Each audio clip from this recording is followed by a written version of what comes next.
พระธรรมประจำวันของพระเจ้า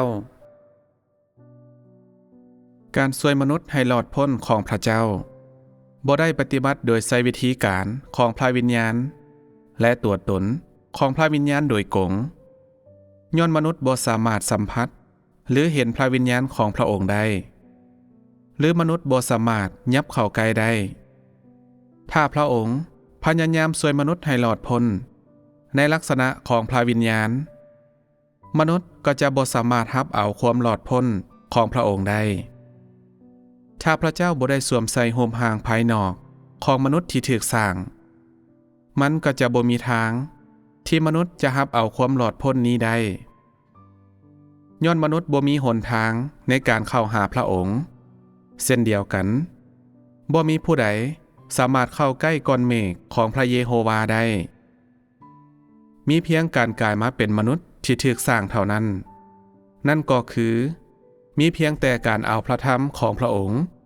สถิตเข้าในร่างกายของมนุษย์ที่พระองค์บังเกิดเข้าสู่เท่านั้นพระองค์จึงจะสามารถปฏิบัติภารกิจพระธรรมในทุกคนที่ติดตามพระองค์ได้เป็นการส่วนตัวแล้วเมื่อนั้นมนุษย์จึงจะสามารถเห็นและได้ยินพระธรรมของพระองค์ด้วยตัวเขาเองและยิ่งไปกว่านั้นก็จะได้รับพระธรรมของพระองค์และด้วยวิธีนี้จึงจะถูกช่วยให้รอดพ้นอย่างสมบูรณ์ถ้าพระเจ้าบ่ได้กลายมาเป็นเนื้อหนังบ่มีมนุษย์คนใดที่มาจากเนื้อหนังและเลือดเนื้อสามารถรับเอาความหลอดพ้นอันยิ่งใหญ่ดังกล่าวนี้ได้หรือบ่มีมนุษย์แม้แต่คนเดียวที่จะถูกช่วยให้รอดพ้นได้ถ้าพระวิญญาณของพระเจ้าปฏิบัติภารกิจโดยกงในท่ามกลางมนุษย์ชาติทั้งปวงก็จะถูกโจมตีให้ล้มลงหรือบ่ดังนั้นพวกเขาก็บ่มีทางจะได้สัมผัสกับพระเจ้าพวกเขาจะถูกซาตานจับเป็นเสลยอย่างสมบูรณ์การบังเกิดครั้งที่หนึ่ง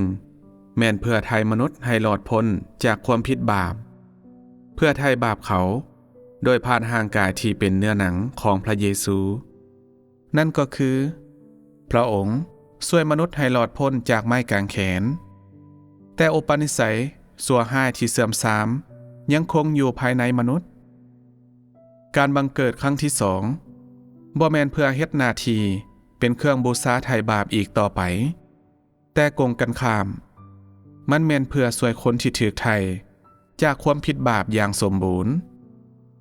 เฮ็ดแบบนี้ก็เพื่อว่าคนที่ได้รับอภัยโทษจะหลอดพ้นจากความบาปของพวกเขาและความผิดบาปของพวกเขาอาจจะถูกเฮ็ดให้บริสุทธิ์อย่างสมบูรณ์และเพื่อพวกเขา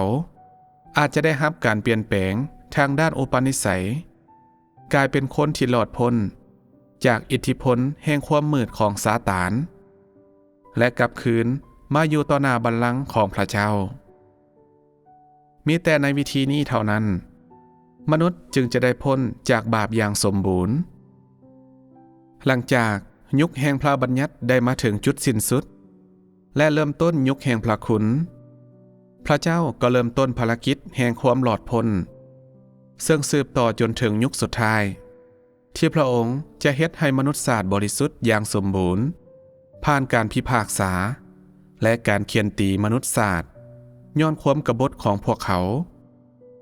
เพียงแต่เมื่อนั้นพระเจ้าจึงจะสิ้นสุดภารกิจแห่งความหลอดพ้นของพระองค์และเข้าสู่การพักผ่อนฉะนั้นในทั้ง3ขั้นตอนของภารกิจพระเจ้ากลายมาเป็นเนื้อหนังเพียงแต่2ครั้งเพื่อปฏิบัติภารกิจของพระองค์ท่ามกลางมนุษย์ด้วยตัวพระองค์เองนั่นก็เพราะว่ามีเพียง1ใน3ขั้นตอนของภารกิจเท่านั้นที่เป็นการนำพามนุษย์ในการดำรงชีวิตของพวกเขาในขณะที่อีก2ขั้นตอนประกอบด้วยภารกิจแห่งความหลอดพ้นมีเพียงแต่การกลายมาเป็นเนื้อหนังเท่านั้นพระเจ้าจึงสามารถดำรงชีวิตอยู่เคียงข้างกับมนุษย์เผชิญกับการทนทุกข์ในโลกและดำรงชีวิตในร่างกายเนื้อหนังธรรมดามีเพียงแต่ในวิธีนี้เท่านั้นพระองค์จึงสามารถสนองหนทางที่เป็นจริงให้กับมนุษย์ได้ ซึ่งเป็นสิ่งที่พวกเขาต้องการในฐานะสิ่งถูกสร้างมันแม่นผ่านการบังเกิดเป็นมนุษย์ของพระเจ้ามนุษย์จึงได้รับความหลอดพ้นจากพระเจ้าอย่างสมบูรณ์และบ่แม่นได้รับมาจากสวรรค์โดยกงย้อนคำอธิษฐานของเขามนุษย์แม่นเนื้อหนังและเลือดเขาจึงบ่มีทางเห็นพระวิญญาณของพระเจ้าได้แหงไก่ที่เขาจะเข้าถึงพระวิญญาณของพระองค์ฉะนั้นสิ่งที่เขาสัมผัสล้วนแล้วแต่เป็นเนื้อหนังที่บังเกิดเป็นมนุษย์ของพระเจ้ามีเพียงแต่วิธีนี้เท่านั้นมนุษย์จึงสามารถเข้าใจหนทางทั้งหมดและความจริงทั้งหมดและรับเอาความหลอดพ้นอย่างสมบูรณ์การบังเกิดครั้งที่2แม่นเพียงพอที่จะกำจัดความผิดบาปของมนุษย์และเพื่อเฮ็ดให้เขาบริสุทธิ์อย่างสมบูรณ์ฉะนั้นย้อนการบังเกิดเป็นมนุษย์ครั้งที่2ภารกิจทั้งหมดของพระเจ้าที่อยู่ในเนื้อหนังจึงจะนำไปสู่จุดสิ้นสุด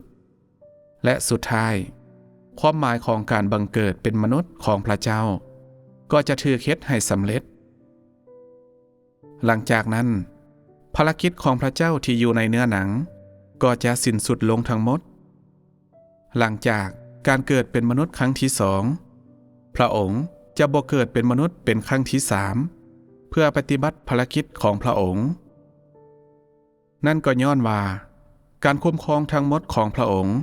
แม้นถึงจุดสิ้นสุดแล้วการบังเกิดเป็นมนุษย์ในยุคสุดท้ายแม้นการรับเอาคนที่พระองค์ได้เลือกไว้อย่างสมบูรณ์และมนุษย์ชาติทั้งปวงในยุคสุดท้ายแม้นจะถูกแบ่งออกตามประเภทของพวกเขาพระองค์จะบ่ปฏิบัติภารกิจแห่งความหลอดพ้นอีกต่อไปหรือพระองค์จะบ่กลับคืนสู่เนื้อหนังเพื่อปฏิบัติภารกิจใดหนึ่งอีก